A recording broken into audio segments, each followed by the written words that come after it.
As you all know, the U.S. election just went off, and we now have major news organizations like Fox and the New York Times announcing that Biden has won and will be our next president. In fact, world leaders like President Moon of South Korea and others are even sending their congratulations to Biden and Harris on their victory. And while they can declare this all that they want, there has not been a declaration of an official winner, as there are multiple legal cases being put forward that could affect the situation, produce more of a recount, produce maybe more of a hunt for fraudulent voter activities and the likes. So what do you make of it, Brandon? Do you think that there is some sort of way that President Trump could win, or are we going to be stuck with Biden? Yeah, the only way Trump's going to win, of course, is through the courts now. And it is, of course, feasible. You know, this sort of thing has happened before. You know, think back to Bush and Gore in, was it 2000?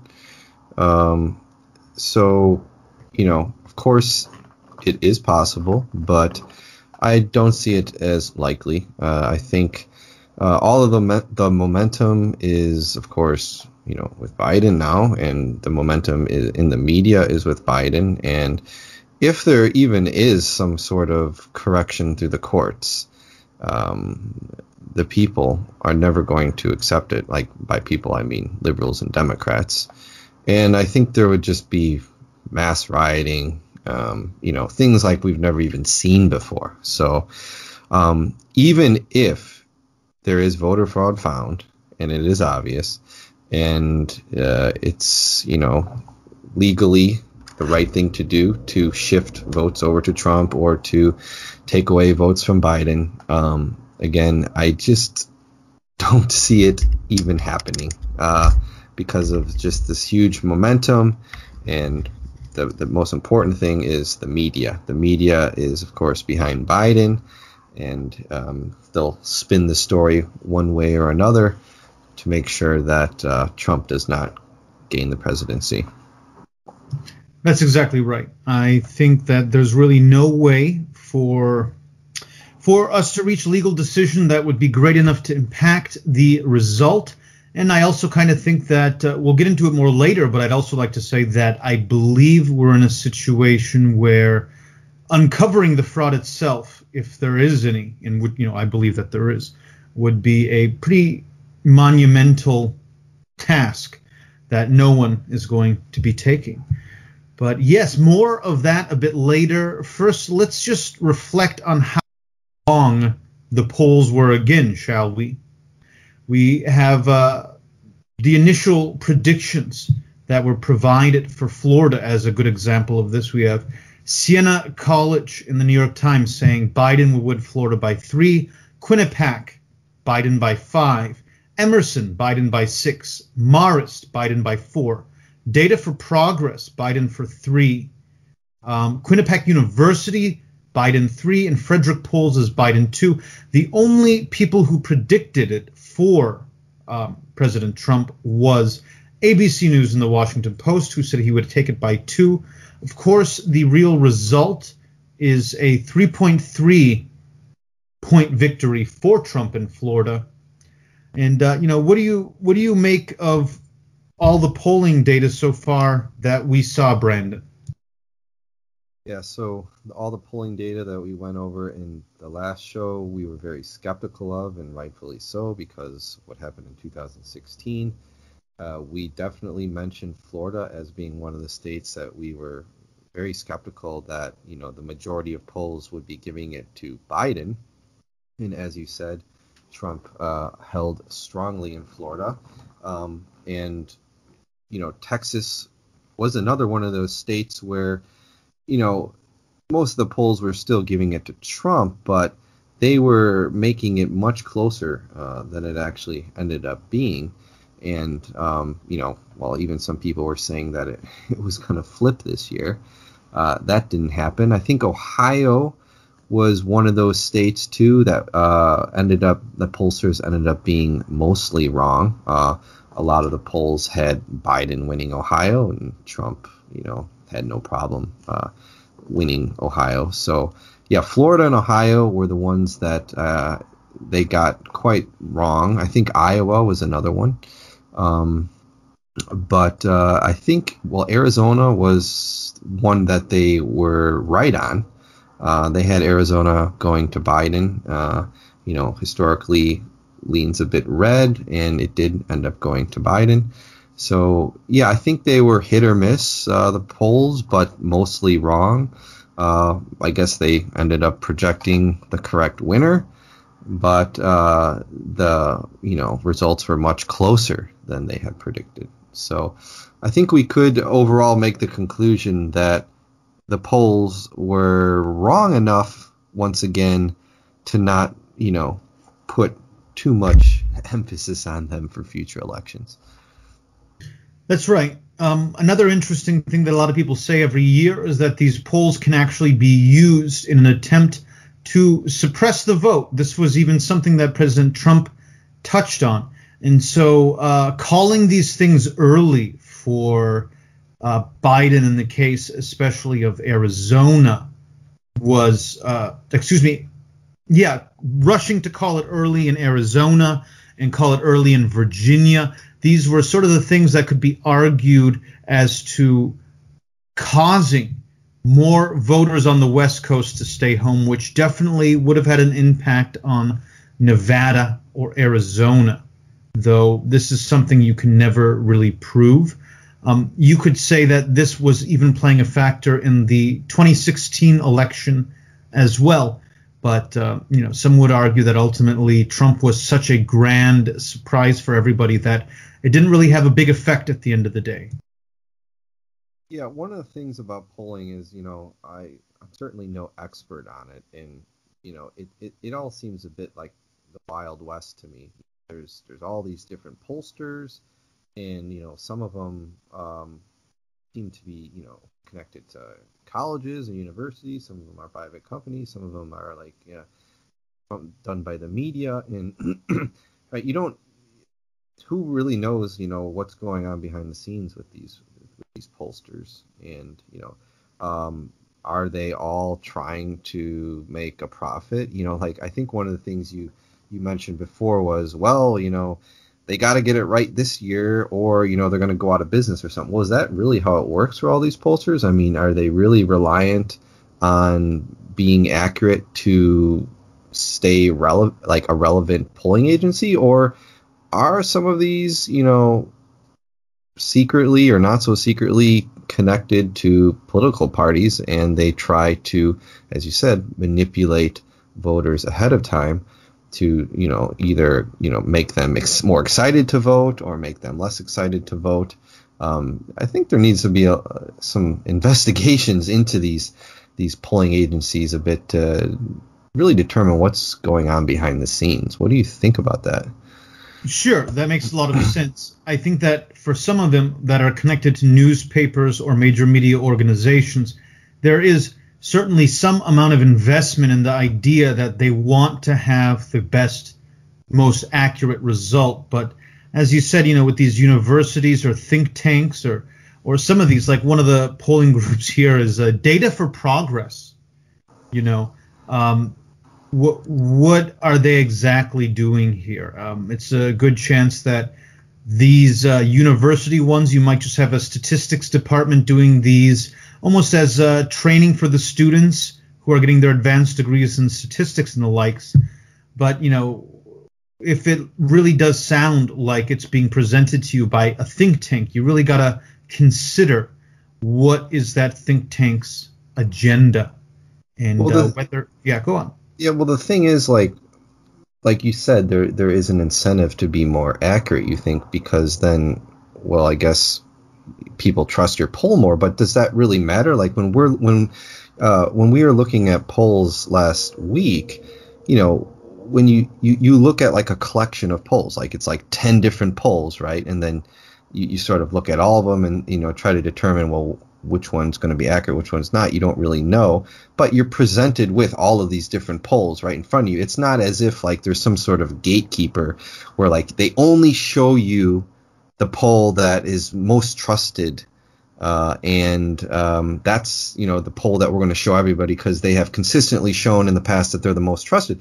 I mean, you just see all of these different polls from all of these different groups, and like we showed last week, some of them are wildly different. Like 10% percentage points different in certain states and stuff, which is a large amount, right? I mean, that's 10 percentage point differences between polls. That really matters in races that are, under 1%. Exactly. So we do hope that they improve these going forward, but how relevant will it actually be down the line? Maybe the next few elections will not even be remotely interesting if we don't see populist figures, or at least interesting, compelling, very principled Republicans running, like, say, a Ted Cruz or someone. If we just have more typical establishment Republicans, I don't know how interested or enthusiastic many people on the right will even be going forward. But, that's a whole big can of worms, not really in our current show, but maybe a topic that we can discuss when we know for certain that it won't be Trump and we can discuss the future of the Republican Party. But anyhow, how about we kick it off with some of this talk about fraud? So beginning with that, the media has approached this affair as if it's been completely perfect. They don't act like there is any sort of reputable claims that there has been fraud. Their attitude can best be summarized with, hey, well, I haven't found any evidence that I'm stealing your stuff. Calm down. Because we all know that in the event that there is fraud, it's very likely that some of these major news organizations that are always cheering against the president and really seeded the ground for these Russia collusion claims would probably be a bit in on it. And if they weren't even directly in on it, they'd certainly be cheering for whatever was happening to keep happening. Just today I saw Don Lemon and Fredo on CNN basically talking about the election, really in the sort of terms where it was very clear to them they don't just despise Trump, they despise the average Trump voter. I have zero confidence in our media to actually be trying to get. I have zero confidence they'll try to get to the bottom of these things. So looking at this, we should take a few moments to contemplate, what are the big problems facing our electoral system? And to me, one of the first and biggest things is the anonymity that ballots are given. Of course, we can say that voters ought to have their privacy protected, but it is certainly interesting that you can find a website dedicating to tracking all of those who donated to President Trump, which is entirely legal. And the U.S. also has some of the most lax laws in the world concerning libel and publicly doxing people. But we are suddenly so cautious and concerned that we would expose the names of the candidates that people have voted for. We live in a country where one of the former chief executive officers of Mozilla was fired because he donated to a legal campaign that actually succeeded in California that the LGBTQ community did not like. He was removed from his position as a major corporate head because of the public nature of that information. Yet it is so protected whether or not to show if you voted for Trump or Biden, that we actually don't have much transparency in trying to figure out if there is any voter fraud going on. What do you make of that, Brandon? Yeah, the idea of possibly replacing the secret ballot is certainly an intriguing one, and one that both of us kind of came up with separately. Now, historically, of course, the secret ballot was, put into place, for very good reason. There's lots of intimidation that could happen. People could, lose their jobs, or when their vote becomes public, they might be ostracized by the community. And going and placing a secret ballot was the way to solve it, and it was something that I believe was basically developed in the 19th century for most democracies. But that was in a very different time when voting was all done on paper, and I guess you could say it was rather more straightforward at the time than it is today. So nowadays, fast forward, a country like America, 350 million people, 150 million people, about 150 million people voted in this election. People are voting through all different sorts of means, whether they come in person, they vote on paper, they come in person, they vote on an electronic machine, they have an absentee ballot, they mail in their ballot. There's many different ways of voting, and it has become so complex that it seems as if now it is ripe for another problem, which is voter fraud. So one of the good things, I guess you could say, about a non-secretive ballot is that it's quite hard, right, to actually commit voter fraud. Now, there could be things, like I said, like intimidation that could, come into play. But the actual counting of the votes, which is the big issue these days, would be very clear. You would hear the person. You could even, let's say, videotape each person, voting publicly, and it would be very easy to count in that way. Now, I'm not necessarily saying that that's how it should be, but I think we at least it's worth talking about, and I think we could perhaps streamline things. And your idea of perhaps, what was it, giving everybody some sort of ID number, and then that ID number is only connected, it's private, and it's only connected to voting, it's not connected to other things. That's a possible solution, but it seems like that the whole process needs to be streamlined, and it's a problem that is widespread in America, and it's not just with voting. Healthcare, it's just this huge bureaucracy of public and private, companies, and hospitals, and individuals, and people are getting, people are taking advantage of loopholes and being defrauded out of money and being overcharged and things like that. And then we have the tax system where, you need an accountant to properly do your taxes. It's all complicated.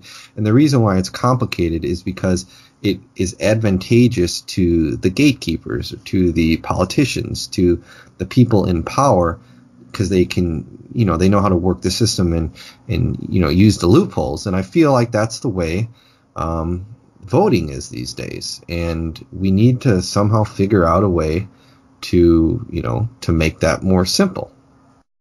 I kind of went long-winded there, but yeah, that's what I think. That's exactly right. We need to have a system that is much more simple and basically can ensure that the sort of fraud that we may be seeing here, and that we have for sure seen in other instances, is not happening. And that can bring us to another issue, the second major issue. Before we go on to that, I just want to mention one thing. So, I think most of the voting fraud that does happen, or that perhaps did happen in the election, is connected to, voting machines and things like ballot harvesting. Now, I have seen videos online of, people questionably marking things on ballots, and, was it in Michigan, where they were putting up barriers on the windows so you couldn't see what was going on. I don't know exactly what happened there, but I don't think most of the fraud is happening through paper ballots. I think it's happening through like the machines and, you know, what they call supposed glitches. And, you know, there's evidence of it. Was it in Michigan? There were results that they favored Biden in a historically Republican county. I believe it was Antrim County, which is near Traverse City, and they found out, later it was a glitch, and I think it swung, you know, some like 3,000 votes or something towards Trump. I mean, so this actually happened. Like, this is being reported by, you know, the AP, by, you know, major news agencies, but it's being reported as a glitch. So, you know, that's the thing. You know, we have a glitch here. How many glitches also happen in other places? And then how many times does a glitch need to happen until it's actually considered voter fraud? That's exactly right. And you could imagine that these sorts of glitches could even be happening that wouldn't be noticed. For instance, if one of these machines ends up flipping 3,000 Trump votes to Biden in a district that they believe is going to go Biden, then that's just 3,000 votes that are entirely erased because no one's counting the anomaly. They're just going, oh, wow, we're getting 71% this year, not just 62%. So it can be very difficult to detect these. And we know, you know, 3,000 votes, 5,000 votes, 10,000 votes, that is, you know, that's the difference, you know, in some Georgia. of these. Yeah. So every vote does matter. You know, it's kind of a cliche, but yeah, every vote does matter in these swing states. Which would be why would be ideal for people to, election night be able to see that their vote was counted and cast the way that they had registered it to be counted and cast. So very excellent point with the machines. And now let's just move on for a third point here is the massive issue that I think is the observers give us this false sense of security. It makes us think that, okay, we got observers there that are seeing the ballots get marked and such, but you can really observe all you want. But if these ballots have not been legitimately cast by real people valid in that state who are alive, what will observing do for that? There's no real way to account for these ballots the second that they are in the system. When you got some smart aleck working for some group like Acorn that harvested ballots from people who are submitting the names of people who moved out of state, submitting the names of their dead grandparents, or homeless people who are just drifters and not casting the vote themselves, and these votes end up in the system. Now you just got some guy, it's like, oh, we're safe. We got a Republican watching at this table, and now he's watching, Joe Schmo's name go by. But how does he know that Joe Schmo is alive? How does he know that Joe Schmo is legitimately voting in this election? He really doesn't. All it is one means for them to ensure that some small part of all that's going on is going correctly. All that they're really proving is that nothing suspicious is happening. Yet, whenever you're going to bring up the issue of voter fraud in 2020, they're always going to say that there were tens of thousands of Republicans also watching these ballots be counted as these objective observers.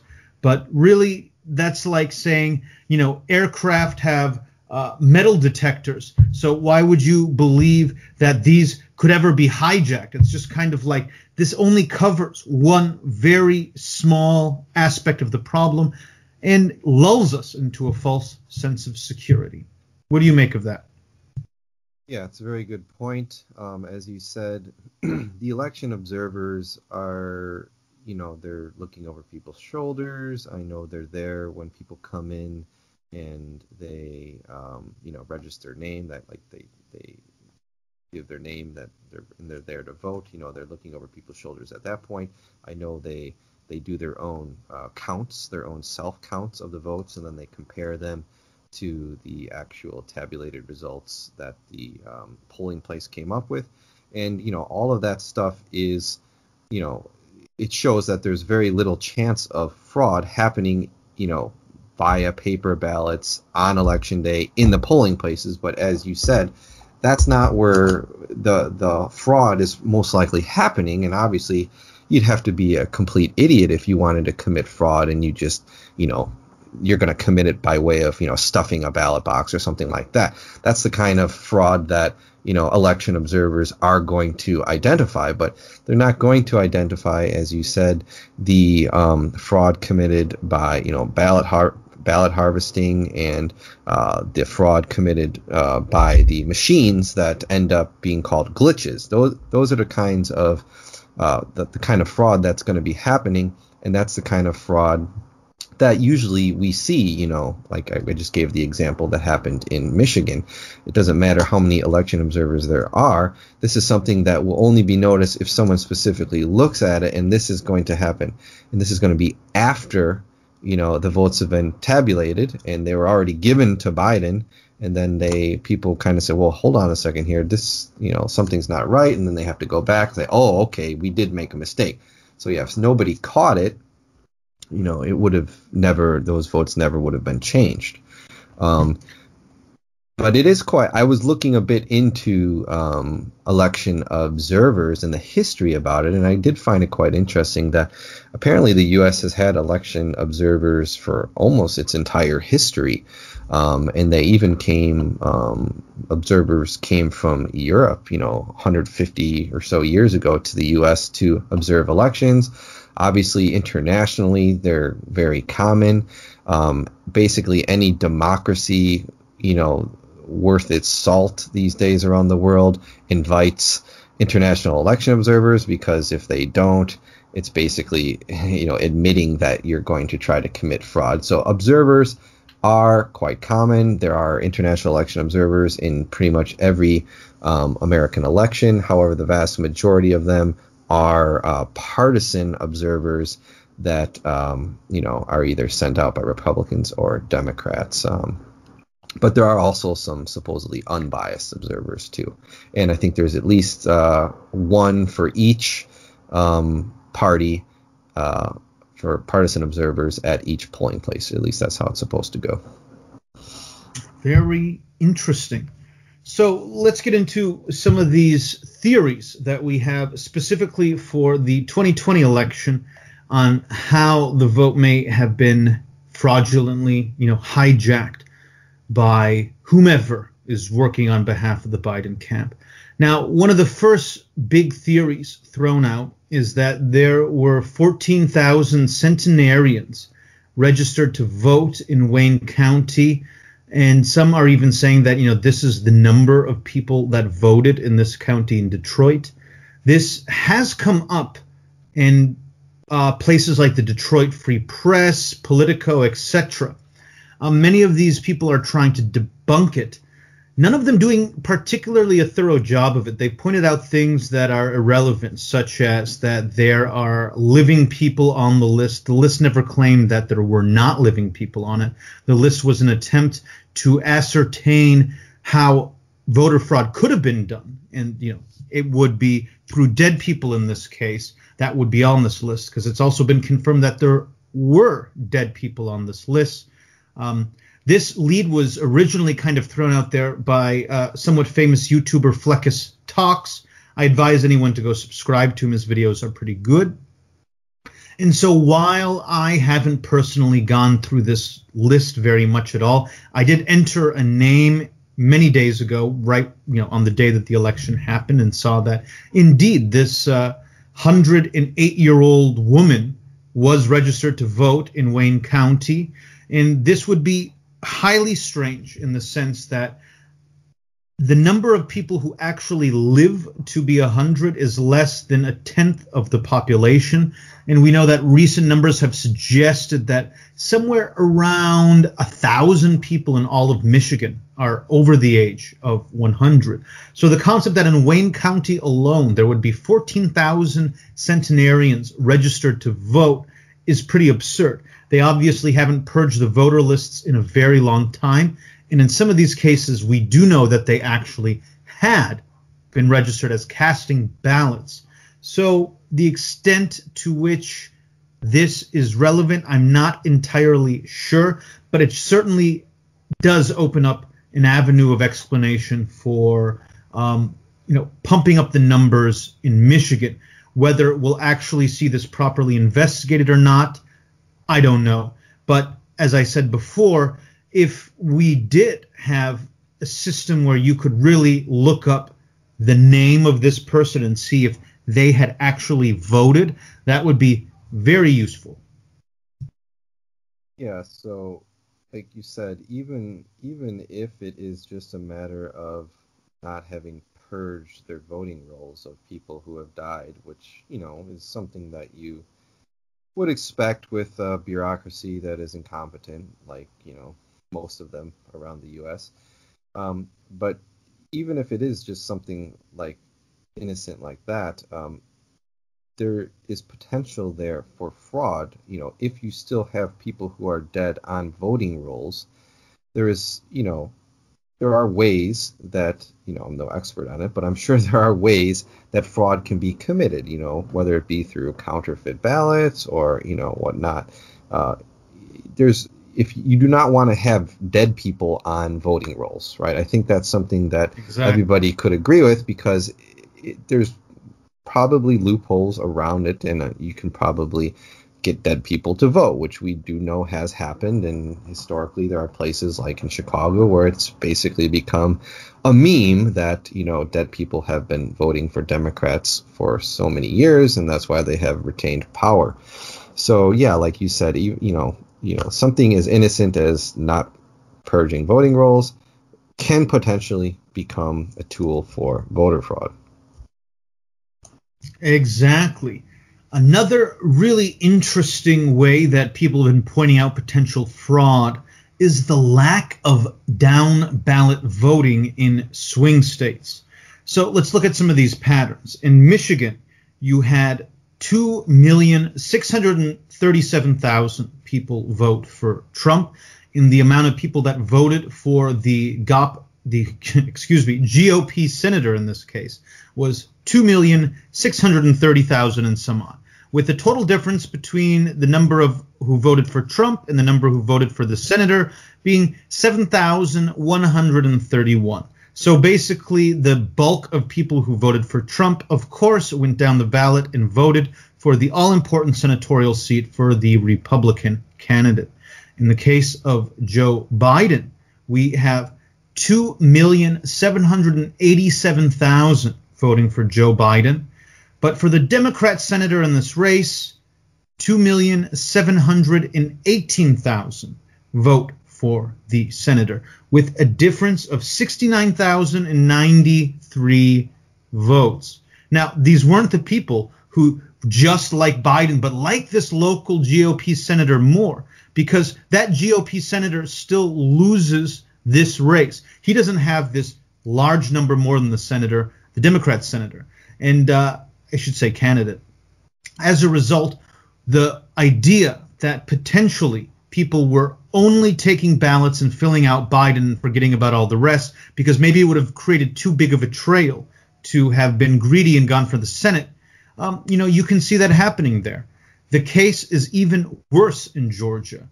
For Trump, we have 2,432,000 voting for him for the presidency, and we have 2,433,000 voting for the local GOP senatorial candidate. So actually the difference here is 818, not more who voted for Trump, but actually more who voted for the GOP senator. Apparently he being more popular than Trump. We have some Democrats some Biden voters willing to vote for the GOP senator. In the case of Biden, we have 2,414,000 votes for Biden, but the votes for the Democrat senator are 2,318,000, a difference of 95,000 votes. Obviously, there's no reason to believe that loads and loads of Trump voters defected to vote for this Democrat senator who is actually losing the race. And so there's plenty of reason to also believe that it's a case where there could be simply fabricated ballots with no down ballot voting. What do you think about that? Yeah, to me, this is probably the most intriguing fraudulent case that we might have, because, these numbers are, very you know, very, huge. Like we have the differential of 818 compared to 95,801. There's clearly something going on here. It's really hard to actually find information out about this online. Like I've been searching for it, and it's hard to find, any sort of follow up on it or any even report from any major news outlet. And that's sort of disturbing because I think it's something that merits a second look. And if these are indeed the real numbers, I would like to hear from an expert at the very least of possible explanations of how that's possible. So yeah, right now I think that's one of the best cases we have right now for fraudulent. Can you ever think of a time, I'm sure there's people who do this, but can you ever think of a time when you didn't fill out the bulk of the ballot? Like, I understand somebody being like, I'm not going to vote for 30 different judges here at the very end. Yeah, but exactly. When it comes to your senator, if you care about the president, you're going to care about your senator. And even if you don't care about the senator and you're just there to vote for the president, you don't want to seem like a total Philistine. You're going to probably be like, well, hey, I'm not an informed voter, but I'm a Republican or a Democrat, and I'm going to check it here. So it's really kind of an absurd situation. Yeah, I mean, the obvious discrepancy there between the Republicans and Democrats shows that something happened, right? And again, this could be, I don't know if these were paper ballots or if these were electronic ballots. I mean, it could be something related to that. But I would just like to hear an expert say what the reason was for this, if these numbers are indeed true. Again, which, like we said, it's hard to even find any information about it. That's exactly right. Another interesting thing that has been brought up, it's hard to really illustrate for you here because it's kind of an obscure mathematical argument, is Benford's law. Benford's law, they say, has been violated, particularly in the cases of the Wisconsin and Pennsylvania voting patterns. Now, what's Benford's law? It basically is the frequency of the distribution of the first digit in a set of numbers. And this entire law was designed originally to detect anomalous or otherwise human-generated data sets. It's something that can be used for investigating fraud in banking or other types of things. And so several people have crunched the numbers on Wisconsin and Pennsylvania and have found that while Trump's numbers followed the expected results of Benford's law, those of Biden did not at all. They brought up specifically the examples of Allegheny and I want to say Milwaukee. You can investigate that for yourself online. There are several websites who are offering links to PDFs of studies that involve this. Pretty difficult to talk about this. If you're not a math expert, it will probably go over your head as it did mine. But this is something that I think really we should get some people talking about. Yeah, it's certainly something that is very difficult to understand, and I'd never heard of it, before 3 days ago or whenever, you started seeing this on Twitter and around Facebook and whatnot. But yeah, it does show that there's some discrepancies, like you said, in Pennsylvania and Wisconsin, and like we also said before, this at least merits some sort of further statistical analysis, or again, some sort of mainstream reporting to determine, again, well, what is the situation here? Like, if there is no voter fraud, then, at least give us a possible explanation of why these numbers, did not follow this Benford's law for, this particular election. So all of these things, I believe, again, a lot of them, might not even be true, but why not, get further into them, and why doesn't the media talk about it more and give us an expert to talk about Benford's law and tell us why, it did not work in this particular situation. That would ease my mind. Exactly. Another really interesting argument that I saw involves New York. This was brought out by Terror House Press, a very interesting name for a press organization. Yeah.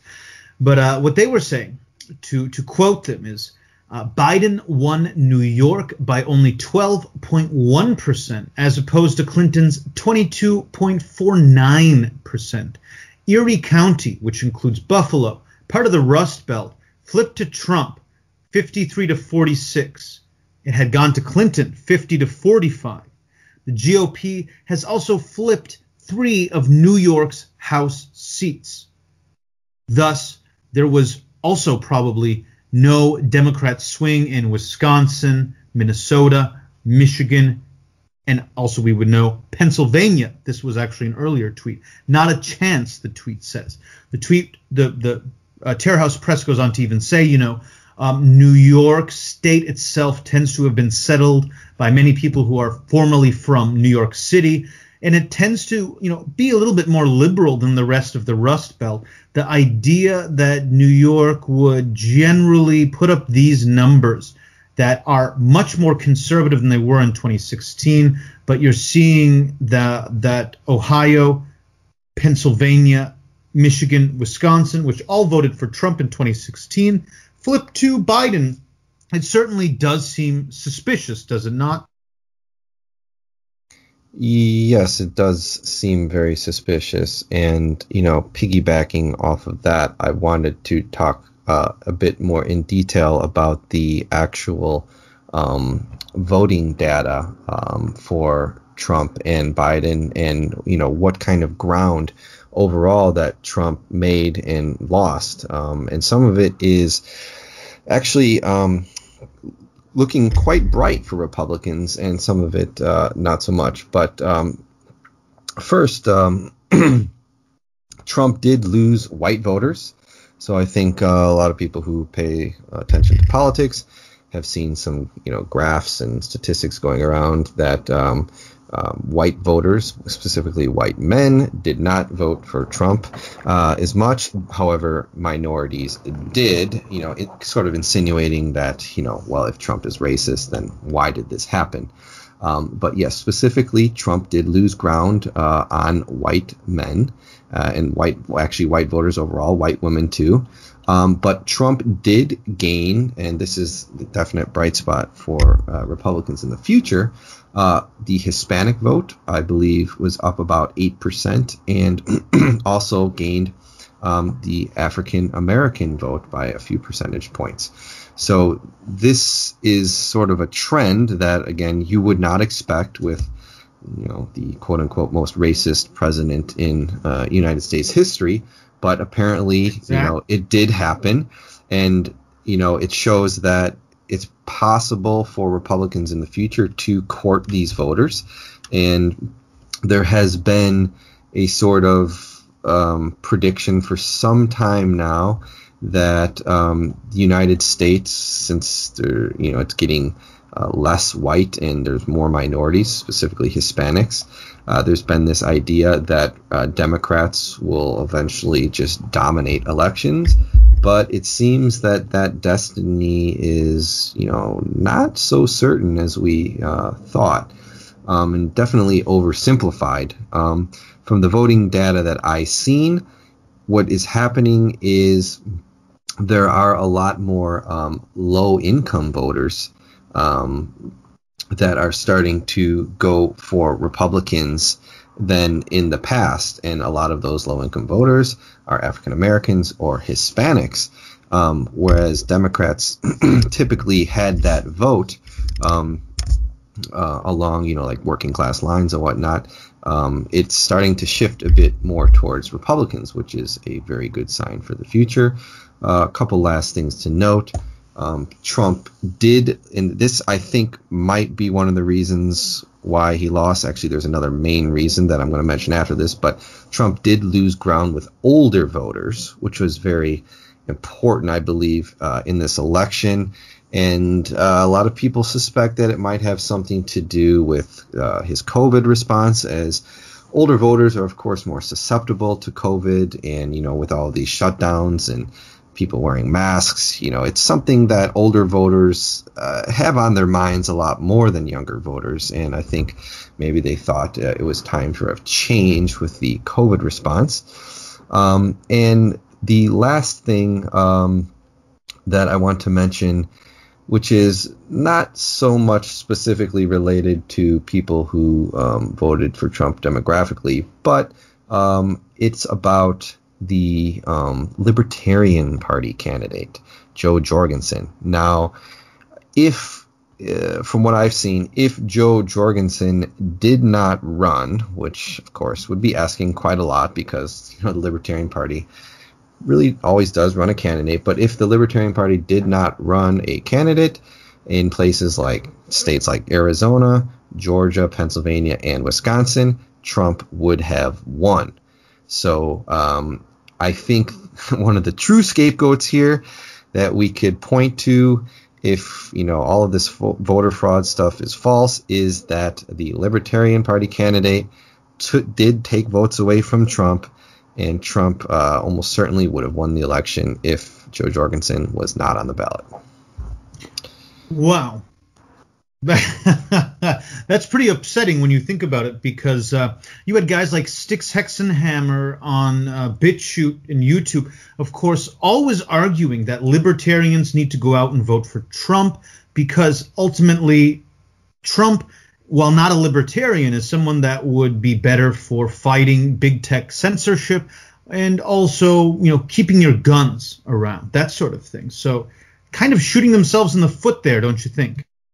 Yeah, I consider myself in some ways libertarian as well, but, of course, I know that the Libertarian candidate doesn't stand a chance in the election, and Republican Party at least pays lip service to things like smaller government, and like you said, these days, freedom of speech, support of the Second Amendment, things like, devolving power to the states, all things that I think libertarians can get behind. So clearly, libertarians here, made a mistake, and now we're going to have to live under a Democratic presidency that, is not as close to them as the Republican candidate would have been.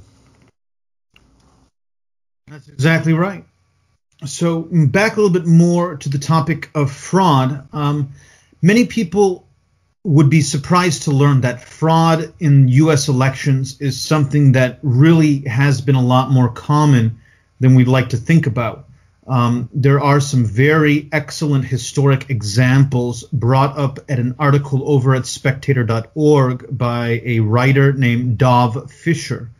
Some of the more interesting ones is the 1960 presidential election, for one, in which LBJ's team was said to have fabricated votes all night, staying up all night in Texas to give him a victory there that would propel him into the White House and defeat Nixon.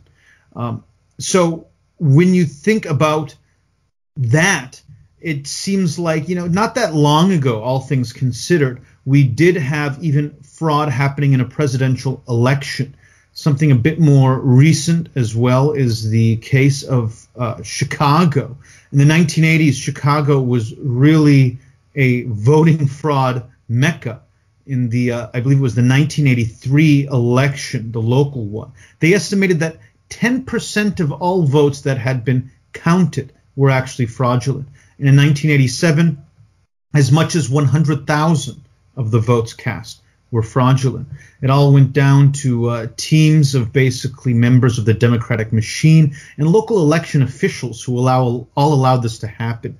They have interesting stories about how some of these guys would go to the local flop houses, talk to some of the homeless people in the area, get the names of their friends, of people who they know who had left out of state, or people they knew who would not be voting at all, and just create these ballots to stuff into it. This is not unlike what one of my buddies who lived in Chicago talked about in the 1980s there. He was saying that they would go into the hood, they'd figure out, who's who exactly, who's not going to be voting, who who do they know that they can take their address and cast the ballot in their name? And it's one of these things as well that there's enough little irregularities like this that happen everywhere that even on the off chance that one of these people, they cast a ballot in the name of them, shows up at a polling place to vote and they find out someone has already voted in their name. I mean, it's Southside Chicago or whatever. I mean, who's going to really take it as some sort of serious crime to be investigated? It was, yeah, it would just be, a glitch, of course, right? Like, oh, exactly. Well, somebody voted. Oh, that must be some sort of mistake. It wouldn't be further investigated as fraud, almost certainly. And, as you mentioned, in Chicago, people going around gathering up, trying to gather up votes, harvesting ballots, that sort of thing. It sounds like the job that a community organizer would do. And exactly. Certain past Democratic president was a community organizer, and perhaps in Chicago, he learned a few things on the job. Right, and we just saw last summer, all this information coming out via what's their name? Forgetting off the top of my head, but it involved the Somali community in Minnesota, where the community organizers there were buying ballots, talking extensively about going to the famous, they called them the crack stacks in Minneapolis, the really low-income housing in downtown Minneapolis, and just collecting up all of these poor residents' ballots to fill them out as they want them to be filled out. And that's exactly how politicians like Ilhan Omar are elected. And this thing obviously has been happening very recently in other places as well. In Philadelphia, one of the areas that we just saw swing the presidency to Biden, there was a man by the name of Michael Myers, who was formerly a politician, but then was just a political animal in the area. He was convicted in early 2020 of voter fraud for ballot stuffing in elections as recent as the 2016 local municipal elections. Now, while this infamous person was not involved in, potentially anything in this 2020 election, it certainly is an indicator that they do have members of the local political machine that would be familiar with, how to do this sort of thing. Yeah, I think the name you were searching there for was the Project Veritas video. Is that what you were talking about? Yeah. Exactly. It's sort of funny, with those Project Veritas videos these days, even when you do have video evidence, certain people look at the source and say, well, certainly this cannot possibly be true. It's somehow, a hoax or whatnot, because perhaps in the past there were some deceptive editing or something done by on part of the Project Veritas or the source, and people just dismiss it. But even when you have video evidence in front of you, it doesn't really matter. That's right. And it's one of those claims that it never really manifests itself. They say there's deceptive editing, or they say that, they paid somebody, they bribed somebody or some such. But the details of those things never manifest themselves. It's really funny because it's kind of like, when they want, they will employ the poisoning the well fallacy as broadly as they want. So even when there is local Somali politicians, community organizers from the Somali community, they've translated this language that's not many people speak it, right? Well, not many in America. And all of the information is right there, and the people are talking on camera. But, we can't listen to that because maybe 3 or 4 years ago, something remotely shady happening, right? So it's just a disgrace. And, of course, there's the whole racial issue, and, well, they're the wrong color, they're brown, so got to give them the benefit of the doubt, don't we? Exactly. You see the racism of double standards show up here, where if it was clean cut, really wealthy, just poster boy American type guys, all the guys look like Drew Bledsoe and they look like they were high school football captains. That they'd be tripping over themselves to point out this deep rot in Anglo-America, right? Because, that's the big score everyone's looking for. And so when it happens in communities that are vulnerable to it, where you actually have the Somali community being forced to mobilize itself potentially against their very own interests, and also becoming embroiled in a scandal that might blow up and point them all to be, kind of criminal in this regard. People just ignore it, and it's really a shame and negatively impacts that community for sure. Yeah, you would at least expect some sort of deeper investigative reporting going on, but again, like we said, that just hasn't happened. I think one thing that we can close out on is a bit of a silver lining for those of you who are conservative, and that is the fact that, yes, it appears Trump's going to lose, but the House and Senate and governorships around the country did not follow that trend, which, I don't want to talk about it too much, but also kind of lends to the whole voter fraud belief in that, well, if a lot of people swung towards the Democrats instead of Trump for the presidential race, don't you think the same trend would have happened in the governor seats and for Congress? But that did not happen. But anyways, Republicans are set to gain at least 9, possibly 11 seats in the House. Some of those seats are still too close to call. I believe 25 of the seats have not been called yet. So we still do not know the full numbers, but it appears as if at least 9 of them have swung Republican. And, that, of course, is a good sign. And it bucks the trend that we saw with Trump losing. Thoughts on that, Verv?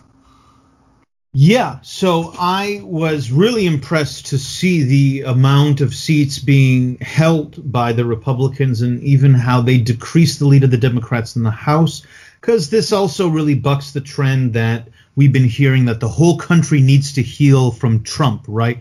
People are still going out and voting Republican, and this can really be something that would defray the power and the mandate of a Biden administration.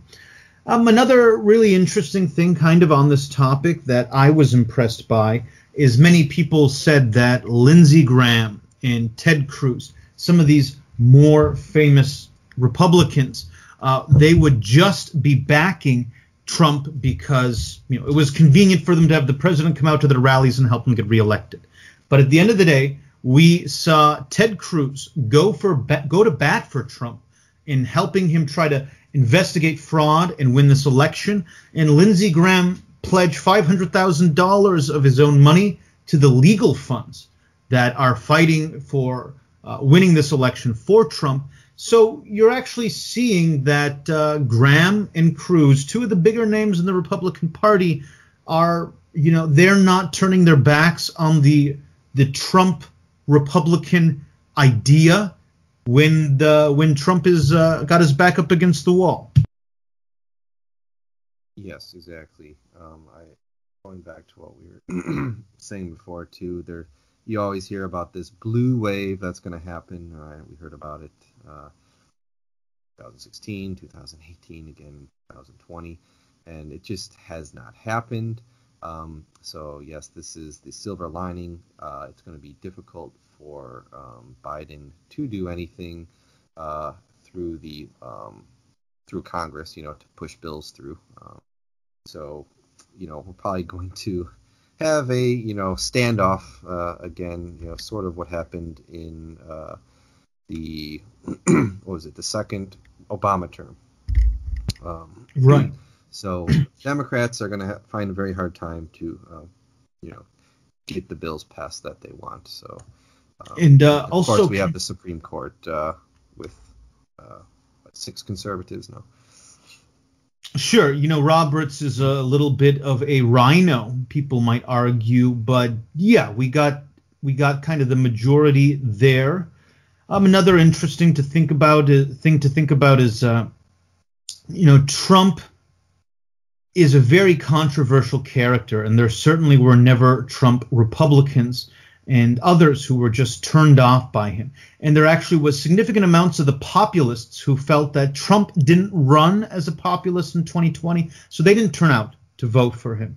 And so going into 2024, there will be a lot of Republicans who are hungry to get something similar to Trump, or who will be really excited and energized going into it in some way or another. There's going to be a lot of more people willing to go out on a limb and run on a more radical Republican platform, whether it's more populistic or more libertarian, because Trump has shown us it certainly is possible to win on ideas that just no one thought you could win on in the 1990s or 2000s. Yeah, well, I guess let's maybe make a prediction here. Do you have someone in mind who you think is going to be the, I know it's obviously early, but who do you think is going to be the Republican candidate in 2024? I do have someone who I think is a potential candidate. We might be naming the same person. I'll let you go first. The guy I was thinking was Dan Crenshaw. Oh, sure. Okay. Go on with that. Yeah, so I think Crenshaw, he's rather young. I believe he was a Navy SEAL. I think he resonates a bit with a younger Republican crowd. I would definitely say he wouldn't be like a populist like you were just talking about, but he would be someone, a bit more middle ground. But I think he is one of the future Republicans that is probably going to run. I don't know if it's going to be as soon as 2024, but he's a guy I respect certainly for his military service, and he's a smart guy, and what he's done in Congress, he's very popular. So I think it's a possibility. Oh yeah, I totally think that one day he'll be up there. I think maybe not as soon as 2024, but I also wouldn't be surprised if he throws his hat into the ring. He's definitely the sort of person that, because of his background and his general level of moderation, would really draw a strong Republican vote and many moderates. The person I was actually thinking of, he ran last time as well, but I think would be a strong contender would be, of course, the great Senator Ted Cruz. Now, I gotta say, I at first was not a super big fan of the guy. It seemed really like he would be my dad's candidate, right? Because, my dad's a much more libertarian as well as just kind of a neocon type guy. I'm more of a populistic guy. But the more that I've heard Ted Cruz talk over the last 4 years, I've just been impressed with his commitment to his principles, and also to how much he's stuck out his neck for Trump policies and the likes.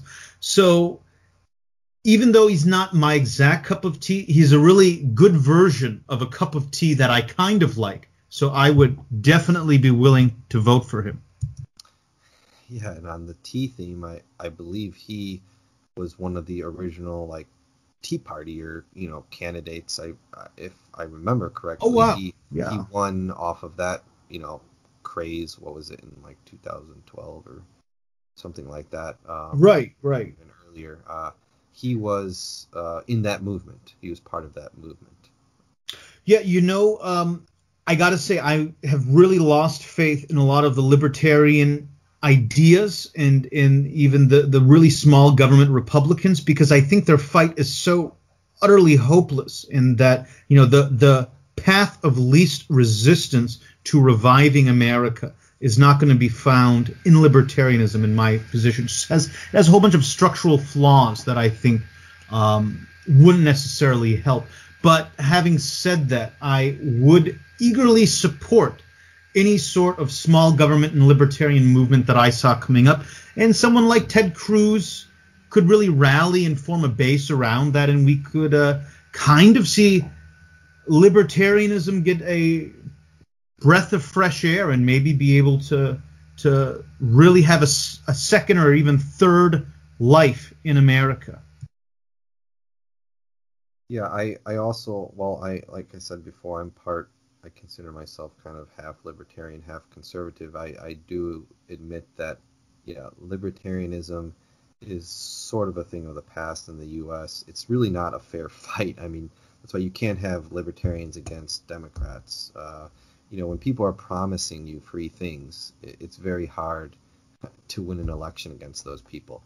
Libertarianism to me is sort of like the ideal situation that you could possibly have perhaps in a society, but it's not really workable politically because, like I said, Exactly. when you're offered free stuff, the people who are offering the free stuff win.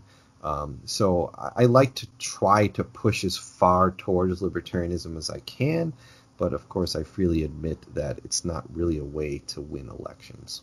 Right. Once these things fall off of the main two choices, it's just kind of becomes irrelevant on its own, which is one of the saddest tragedies. We'll definitely have to talk more about libertarianism down the line, because it really is such a romantic and American concept, and it's a shame that our government is no longer associated with libertarianism.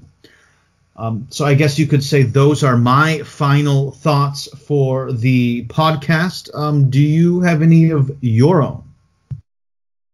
Yeah, I think I've just about said everything I need to say. I guess maybe one last thing would be that even though it appears Joe Biden's going to win, I'm not the kind of person that says something like, well, he's not my president.